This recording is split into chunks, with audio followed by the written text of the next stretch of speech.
Est-ce que vous vous êtes déjà souvenu d'un lieu qui n'existe pas? Une ville dans un jeu, une plaine, un château au loin, une musique, un boss que vous avez affronté tellement de fois qu'il fait presque partie de votre mémoire. C'est étrange parce qu'on sait très bien que tout ça est faux. Et pourtant, certains jeux nous laissent de vrais souvenirs. Alors peut-être que la question n'est pas seulement est-ce qu'un jeu vidéo peut raconter une bonne histoire? Peut-être que la vraie question c'est les jeux vidéo sont-ils notre nouvelle mythologie? Il y a des jeux qu'on termine et qu'on oublie presque aussitôt. On passe un bon moment, on ferme le jeu et quelques semaines plus tard, il ne reste pas grand-chose. Un gameplay sympa, 2-3 images, peut-être une musique. Et puis, il y a d'autres jeux qui restent d'une manière beaucoup plus étrange. Pas seulement parce qu'ils étaient beaux, bien écrits, ou parce qu'on y a passé un nombre d'heures qu'on préfère parfois ne pas vérifier. Ils restent comme des lieux qu'on aurait vraiment traversés. Comme si une partie de nous connaissait encore le chemin vers une forêt, un village, une zone qu'on a pourtant visitée uniquement virtuellement. On se souvient d'une lumière, d'un choix qu'on a regretté, d'une musique qui arrive au mauvais moment, ou d'un boss qui nous a humiliés 10 fois d'affilée, ce qui, soyons honnêtes, crée parfois des souvenirs plus précis que certains moments de notre vraie vie. À première vue, un jeu vidéo c'est un divertissement. Une manette, un écran, des graphismes et quelques lignes de code. Mais quand on regarde ce que certains jeux laissent derrière eux, on se rend compte qu'ils ne produisent pas uniquement un divertissement instantané. Ils produisent des images communes, des héros, des monstres, des lieux presque sacrés, des chutes, des mondes qui disparaissent et d'autres qu'on essaie de sauver. Autrement dit, ils fabriquent de l'imaginaire. Et c'est précisément ce qui m'intéresse aujourd'hui. Avant de répondre à la question « les jeux vidéo sont-ils notre nouvelle mythologie ?», il faut faire attention à un piège. Quand on entend le mot « mythologie », on pense souvent à des dieux antiques, à des temples, à Zeus qui lance la foudre, à Odin suspendu à son arbre, à des héros impossibles qui affrontent des monstres impossibles. On pense à quelque chose d'ancien, de noble, presque figé dans les livres, les musées ou les cours d'histoire. Mais pour les sociétés qui ont porté ces récits, la mythologie n'était pas seulement une collection d'histoires étranges, c'était une manière d'habiter le monde. Les mythes donnaient une forme à ce qui dépassait les hommes, la mort, la guerre, l'orage, la maladie, la naissance, la chance ou encore le destin. Là où nous cherchons aujourd'hui des explications scientifiques ou historiques, les anciens plaçaient souvent des récits. Non pas forcément parce qu'ils étaient naïfs, mais parce que raconter, c'était déjà rendre le chaos un peu plus supportable. Un éclair pouvait devenir le signe de Dieu, une mer dangereuse devenait un territoire peuplé de colère et de monstres. Une guerre pouvait devenir une tragédie où les hommes, les dieux, l'orgueil et le destin s'entremêlaient. Et surtout, la mythologie transmettait. Elle disait ce qu'une société admirait, ce qu'elle craignait, ce qu'elle condamnait. Le héros courageux, le roi trop orgueilleux, le traître, le sage, le monstre, l'enfant promis à un destin plus grand que lui. Toutes ces figures permettaient de mettre en scène des questions très humaines. Qu'est-ce qu'un héros? Jusqu'où peut-on aller par amour? Que devient quelqu'un qui veut défier l'ordre du monde? Et est-ce qu'on échappe vraiment à ce qui nous attend? Ces questions sont anciennes, mais elles ne sont pas mortes. Elles ont simplement changé de forme. Et c'est pour ça que le parallèle avec les jeux vidéo devient plus intéressant qu'il n'en a l'air. Bien sûr, un jeu vidéo n'est pas une religion antique. Personne ne pense sérieusement qu'un boss final contrôle la météo ou que le bouton continuer a remplacé le destin. Enfin, sauf peut-être après 3 heures de Souls-like quand on commence à négocier mentalement avec l'univers. Mais ce n'est pas le point. Le point, c'est que nous continuons de rechercher des mondes capables de donner forme à ce que nous ressentons. Nous avons encore besoin de héros, de monstres, d'épreuves et de lieux interdits. Et parfois même de fin du monde à empêcher. Et aujourd'hui, une partie de ces images ne nous vient plus seulement des livres anciens, des épopées ou des contes transmis autour du feu. Elle nous vient aussi d'un écran, d'un monde qu'on explore, d'un personnage qu'on accompagne, d'une quête qu'on accepte parfois sans savoir pourquoi elle nous touche autant. C'est peut-être là que les jeux vidéo ont quelque chose de vraiment particulier. Ils ne se contentent pas de nous raconter une histoire, ils nous font entrer dedans. Dans un film, on regarde le héros avancer, dans un roman, on l'imagine. Mais dans un jeu, même si tout est écrit, programmé, cadré, il y a toujours cette impression étrange. L'épreuve passe par nous. C'est notre main qui avance, c'est notre erreur qui fait tomber le personnage, c'est notre patience qui finit par comprendre le rythme d'un ennemi. Un boss difficile, par exemple, ce n'est pas uniquement un obstacle placé là pour allonger la durée de vie. Quand il est bien construit, il devient presque une petite cérémonie de frustration et d'apprentissage. On arrive plein de confiance, on se fait écraser, on recommence, on s'énerve, on accuse la manette ou le clavier, et parfois même le chien qui est en train de nous regarder jouer. Puis, lentement, quelque chose change. On apprend le rythme, on reconnaît une attaque, on arrête de paniquer. Ce qui semblait impossible devient lisible. Et quand on finit par gagner, la victoire ne vient pas seulement du personnage à l'écran, elle vient aussi d'un ajustement intérieur. On a compris quelque chose. Et c'est peut-être pour ça que certains jeux nous marquent autant. Ils ne nous disent pas seulement « voici un héros », ils nous demandent, pendant quelques heures, parfois pendant des dizaines d'heures, qu'est-ce que vous faites, vous, face à l'épreuve. C'est là qu'il faut être précis. Les jeux vidéo ne ressemblent pas aux mythes simplement parce qu'ils parlent de dieux, de dragons, de royaumes perdus ou de prophéties anciennes. Sinon, il suffirait de mettre 3 runes, une épée lumineuse et un vieux sage dans une grotte pour fabriquer quelque chose de mythologique. Ce serait beaucoup trop simple. Laissons donc ça aux adaptations Netflix. Ce qui compte, ce n'est pas seulement le décor, c'est ce que l'univers provoque en nous, la manière dont il organise nos peurs, nos désirs, nos sacrifices, nos idées du bien et du mal. Parce qu'au fond, les jeux ne sont pas notre nouvelle mythologie parce qu'ils parlent de Dieu. Ils le sont peut-être parce qu'ils fabriquent des mondes où nos peurs, nos quêtes et nos désirs peuvent prendre forme. Et à partir de ce moment-là, on ne les regarde plus de la même manière. On ne voit plus seulement des cartes à explorer, des ennemis à vaincre ou des personnages à améliorer. On voit des territoires chargés de sens, des figures, des lieux qui finissent parfois par compter pour nous, alors même qu'ils n'existent pas. Une montagne peut devenir la demeure des dieux, une forêt peut être un seuil, la mer peut représenter l'exil, la colère, l'inconnu, et parfois, une ville entière devient plus qu'une ville, elle devient une promesse. C'est quelque chose que beaucoup de grands jeux comprennent instinctivement. Un bon univers ne se résume pas à une grande carte remplie d'objectifs, il nous donne l'impression d'avoir existé avant nous. On y arrive souvent trop tard, après une guerre, après une chute ou une disparition. Les ruines sont là, les statues sont brisées, les routes semblent mener vers des endroits oubliés, et même quand personne ne parle, le décor raconte déjà quelque chose. On ne se souvient pas seulement d'y avoir joué, on se souvient d'y être entré, d'avoir traversé une plaine sous une lumière particulière, d'avoir vu un château au loin, d'être revenu plusieurs heures plus tard dans un endroit qui n'avait pas changé, alors que nous, d'une certaine manière, nous avions changé. Les récits traditionnels ont toujours accordé une importance immense aux lieux de passage.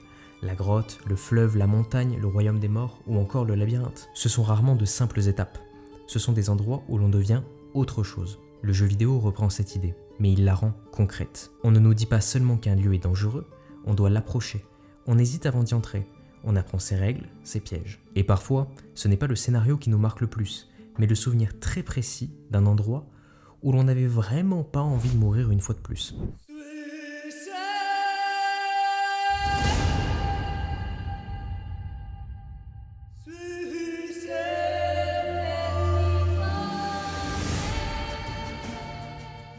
C'est pour ça qu'un univers comme The Witcher fonctionne aussi bien. À première vue, on pourrait croire que sa force vient de son bestiaire, de ses créatures, de ses malédictions, de tout ce folklore sombre qui donne au monde sa texture si particulière. Mais ce qui rend ces histoires vraiment intéressantes, ce n'est pas seulement la présence du monstre, c'est ce qu'il révèle. Dans The Witcher, une créature n'apparaît presque jamais par hasard. Elle est souvent liée à une faute ancienne, à une violence qu'on préférerait taire, à une peur collective ou à un deuil mal refermé. Le monstre n'est pas juste une menace extérieure, il est la forme visible d'un désordre humain. Dans beaucoup de traditions, les monstres servent à donner un corps à ce qui inquiète une société. Ils incarnent la frontière, l'interdit, la faute, la part sauvage, parfois même la culpabilité. Ils permettent de raconter ce qu'on ne saurait dire autrement. Geralt arrive souvent dans un village comme on entre dans une vieille histoire transmise de travers. Chacun a sa version, chacun a peur de quelque chose, chacun a peut-être menti un peu, et petit à petit, l'enquête révèle que le monstre n'est pas forcément là où on l'attendait. On croit venir tuer une créature, on finit par remonter de mémoire. Et parfois, la vraie question n'est plus comment vaincre le monstre, mais plutôt qu'est-ce qui l'a fait naître. C'est aussi pour ça que The Witcher peut sembler aussi vieux et aussi moderne à la fois. Il y a quelque chose du conte, du folklore, de la légende racontée au bord d'un lac. Mais il ajoute aussi une ambiguïté très contemporaine. Dans ce monde-là, personne n'est entièrement pur, personne n'est entièrement monstrueux. Et les bonnes décisions ont souvent une sale tête. Et je pense que c'est là que le jeu vidéo devient vraiment intéressant, parce qu'on peut évidemment y voir du divertissement, des combats, des choix, des dialogues, des personnages à améliorer, ou de l'équipement qu'on va trier pendant 25 minutes en sachant très bien qu'on va garder la même épée jusqu'à la fin du jeu uniquement parce qu'elle est stylée. Tout ça fait partie du plaisir, mais parfois, derrière ces mécaniques, il se passe autre chose. On entre dans une histoire pour avancer, pour réussir et découvrir la suite. Et petit à petit, trop sans s'en rendre compte, on commence à prendre au sérieux un monde qui n'existe pas. On juge ses personnages, on comprend ses conflits, on ressent quelque chose pour ses villages, ses guerres, ses morts et ses légendes. Sur le papier, c'est presque absurde, mais émotionnellement, ça marche. Et si ça marche, c'est peut-être parce que ces univers ne nous demandent pas seulement de croire à ce qu'ils racontent, ils nous demandent de les habiter pendant quelque temps.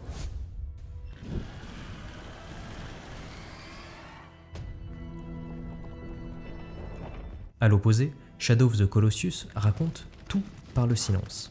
Il y a peu de dialogue, peu d'explications, très peu de personnages.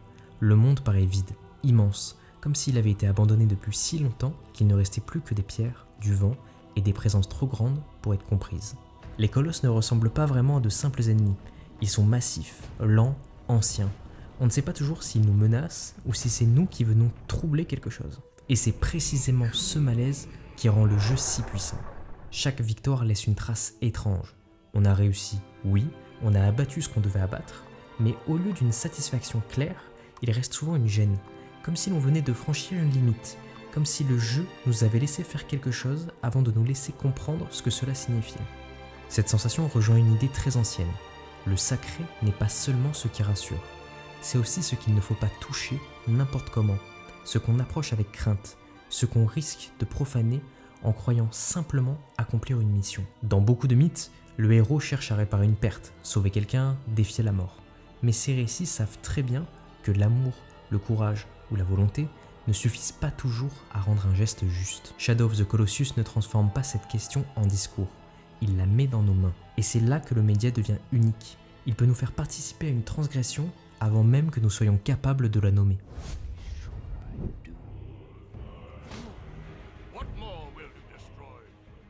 Certains jeux, bien sûr, assument leur lien avec les mythes de manière beaucoup plus directe. God of War est l'exemple évident. On y trouve des dieux, des royaumes, des prophéties, des monstres, des armes légendaires. Tout semble annoncer une grande fresque inspirée des récits grecs puis nordiques. Mais le plus intéressant n'est pas seulement d'y croiser Odin, Zeus ou Thor. Ce qui compte, c'est la manière dont ces figures anciennes sont transformées en drames intimes. La colère, la filiation, la honte, l'héritage, la peur de transmettre à son enfant ce qu'on déteste en soi. Tout cela aurait pu rester une histoire très humaine, presque domestique. Le jeu choisit de le projeter au milieu des dieux. Et c'est exactement ce que les mythes ont toujours su faire. Ils prennent une émotion simple, reconnaissable, parfois même banale, puis ils lui donnent une taille immense. Un conflit familial devient une guerre entre puissances divines. Une faute personnelle devient une malédiction. Un père qui ne sait pas comment parler à son fils devient une figure tragique, prise entre son passé et ce qu'il voudrait encore sauver. C'est peut-être ça, au fond, la force de ces grands récits. Ils agrandissent nos problèmes jusqu'à ce qu'on puisse enfin les regarder. Parce que parfois, c'est plus facile de parler de culpabilité avec un dieu de la guerre que dans une cuisine à 20h30 devant quelqu'un qui ne sait pas quoi répondre. Et ce n'est pas réservé aux jeux qui parlent explicitement de mythologie. Dans Zelda, dans Elden Ring, dans Final Fantasy, dans beaucoup de grands jeux d'aventure ou de rôle, on retrouve des motifs très anciens.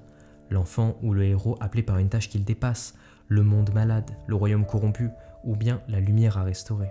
Bien sûr, tout cela peut devenir cliché si c'est mal utilisé. Mais si ces motifs reviennent si souvent, ce n'est pas seulement parce que les scénaristes et développeurs manquent d'idées, c'est aussi parce qu'ils touchent à quelque chose de très stable chez nous. Nous aimons les histoires où un monde brisé peut encore être réparé. Nous aimons les récits où quelqu'un découvre qu'il porte plus grand que lui.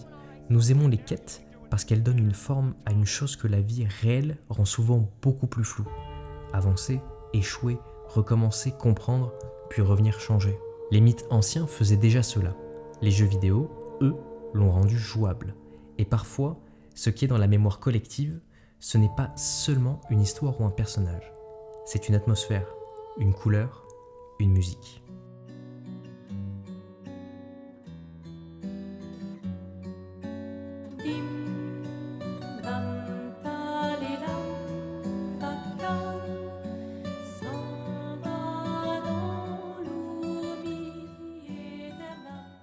C'est pour ça qu'un jeu comme Clair Obscur Expédition 33 est intéressant dans cette réflexion. Visuellement, il y a quelque chose de presque pictural, comme si son monde avait été peint avant d'être exploré. Mais ce qui l'a fait résonner chez beaucoup de joueurs, c'est aussi sa musique. Une bande originale capable de survivre en dehors du jeu jusqu'à être jouée en concert devant des gens venus retrouver non pas seulement des morceaux, mais des émotions. Et ça, c'est très fort. Parce qu'une mythologie ne vit pas seulement par ses histoires, elle vit aussi par ses chants, ses images, ses symboles, ces moments qu'on répète jusqu'à ce qu'ils deviennent communs. Quand une musique de jeu continue d'exister après l'écran, quand elle circule, quand elle rassemble des gens qui ont traversé le même monde chacun de leur côté, alors le jeu commence à dépasser son support. Il n'est plus seulement une expérience individuelle, il devient un souvenir partagé. C'est à ce moment qu'une autre dimension apparaît. Une mythologie ne vit jamais seulement dans une tête, elle devient puissante quand elle est partagée, répétée et transformée. Les mythes anciens circulaient parce qu'ils appartenaient à des communautés. On les racontait, on les adaptait selon les lieux, les époques, les besoins. Une même figure pouvait changer de visage selon qui la transmettait. Les jeux vidéo, eux aussi, produisent ce genre de mémoire collective. Quand un jeu marque vraiment une génération, les joueurs n'en parlent pas seulement comme d'un produit.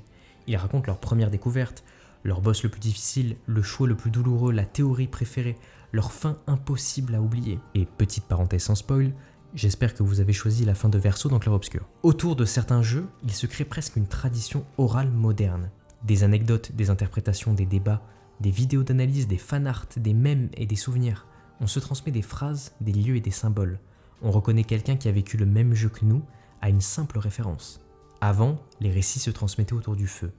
Aujourd'hui, le feu a changé de forme. Il est devenu une lumière bleue sur un visage, un écran partagé, un extrait qu'on envoie à quelqu'un en disant « Regarde cette scène » ou une musique qu'on reconnaît en 2 secondes. Ce n'est pas la même chose que les mythologies anciennes, évidemment. Mais il y a une parenté. Parce qu'au fond, nous continuons à faire ce que les humains ont toujours fait. Nous prenons des histoires, nous les habitons, nous les transformons en souvenirs, puis nous les transmettons à d'autres. Et quand un jeu atteint ce niveau-là, il dépasse le simple divertissement et devient alors un langage commun. Mais il faut poser une limite. Dire que les jeux vidéo sont notre nouvelle mythologie, c'est une belle idée, mais si on la prend trop littéralement, elle devient fausse. Les mythologies anciennes étaient souvent liées au sacré, au rite, à l'organisation d'une société entière. Elles structuraient des croyances, des pratiques, des identités collectives beaucoup plus profondes que ce qu'un jeu vidéo peut produire aujourd'hui. Un jeu reste une œuvre, un objet culturel, mais aussi une industrie, avec ses logiques commerciales, ses suites, ses licences, ses promesses marketing, et ses éditions collector beaucoup trop chères. Et ça, c'est un point important de la réflexion, donc il ne faut pas l'oublier. Tous les jeux ne fabriquent pas du mythe, beaucoup sont simplement amusants, efficaces, bien faits, puis disparaissent dans notre mémoire sans demander leur reste. Et ce n'est pas forcément péjoratif, c'est très bien comme ça, mais certains jeux font autre chose.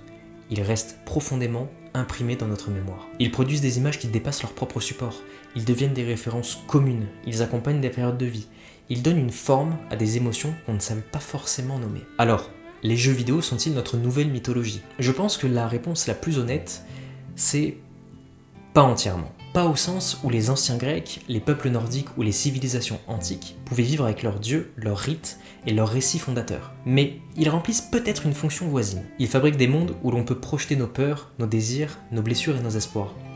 Ils donnent des visages à nos monstres, ils transforment l'échec en épreuve, et ils font de certains lieux inventés des souvenirs presque réels. Et surtout, ils nous rappellent une chose très simple. Nous avons beau vivre une époque moderne, technique, connectée, saturée d'images et d'informations, nous avons encore besoin d'histoires plus grandes que nous. Pas forcément pour y croire comme on croyait autrefois aux dieux, mais au moins pour nous y reconnaître. Peut-être que nos mythes modernes ne naissent plus seulement dans les temples, les poèmes ou les chants. Et vous, quel jeu vous a donné cette impression-là ? Dites-moi en commentaire quel jeu vous a marqué comme un souvenir, presque comme un lieu où vous auriez vraiment vécu quelque chose. Merci d'être resté jusque-là, et si ces questions vous parlent, l'histoire, l'imaginaire, les mythes, les mondes oubliés, n'hésitez pas à vous abonner et à lâcher un like, et quant à moi je vous dis à la prochaine.